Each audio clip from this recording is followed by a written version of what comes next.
it into the hands of others. Mr. Speaker, it was right to offer Russia the opportunity to provide an explanation. But their response has demonstrated complete disdain for the gravity of these events. They have provided no credible explanation that could suggest they lost control of their nerve agent.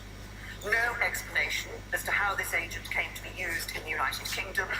No explanation as to why Russia has an undeclared chemical weapons program in contravention of international law. Instead, they have treated the use of a military-grade nerve agent in Europe with sarcasm, contempt, and defiance. So, Mr. Speaker, there is no alternative conclusion other than that the Russian state was culpable for the attempted murder of Mr. Skripal and his daughter, and for threatening the lives of other British citizens in Salisbury, including Detective Sergeant Nick Bailey. This represents an unlawful use of force by the Russian state against the United Kingdom. And as I set out on Monday, it has taken place against the backdrop of a well-established pattern of Russian state aggression across Europe and beyond. It must therefore be met with a full and robust response, beyond the actions we have already taken since the murder of Mr. Litvinenko, and to counter this pattern of Russian aggression elsewhere. As the discussion in this House on Monday made clear, it is essential that we now come together with our allies to defend our security, to stand up for our values, and to send a clear message to those who would seek to undermine them. This morning I chaired a further meeting of the National Security Council, where we agreed immediate actions to dismantle the Russian espionage network in the UK, urgent work to develop new powers to tackle all forms of hostile state activity, and to ensure that those seeking to carry out such activity cannot enter the UK, and additional steps to suspend all planned high-level contacts between the United Kingdom and the Russian Federation.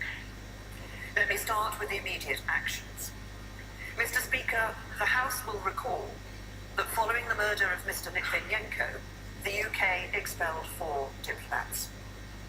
Under the Vienna Convention, the United Kingdom will now expel 23 Russian diplomats who have been identified as undeclared intelligence officers. They have just 1 week to leave. This will be the single biggest expulsion for over 30 years, and it reflects the fact that this is not the first time that the Russian state has acted against our country.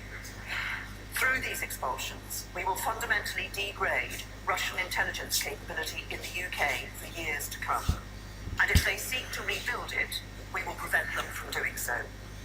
Second, we will urgently develop proposals for new legislative powers to harden our defences against all forms of hostile state activity. This will include the addition of a targeted power to detain those suspected of hostile state activity at the UK border. This power is currently only permitted in relation to those suspected of terrorism. And I have asked the Home Secretary to consider whether there is a need for new counter-espionage powers to clamp down on the full spectrum of hostile activities of foreign agents in our country. Mr. Speaker, as I set out on Monday, we will also table a government amendment to the sanctions bill to strengthen our powers to impose sanctions in response to the violation of human rights. In doing so, we will play our part in an international effort to punish those responsible for the sorts of abuses suffered by Sergei Magnitsky. And I hope, as with all the measures I am setting out today, that this will command cross-party support. Mr. Speaker, we will also make full use of existing powers to enhance our efforts to monitor and track the intentions of those travelling to the UK who could be engaged in activity that threatens the security of the UK and of our allies. So we will increase checks on private flights, customs and freight. We will freeze Russian state assets wherever we have the evidence that they may be used to threaten the life or property of UK nationals or residents. And led by the National Crime Agency, we will continue to bring all the capabilities of UK law enforcement to bear against serious criminals and corrupt elites. There is no place for these people or their money in our country. Mr. Speaker, let me be clear. While our response must be robust, it must also remain true to our values as a liberal democracy that believes in the rule of law. Many Russians have made this country their home, abide by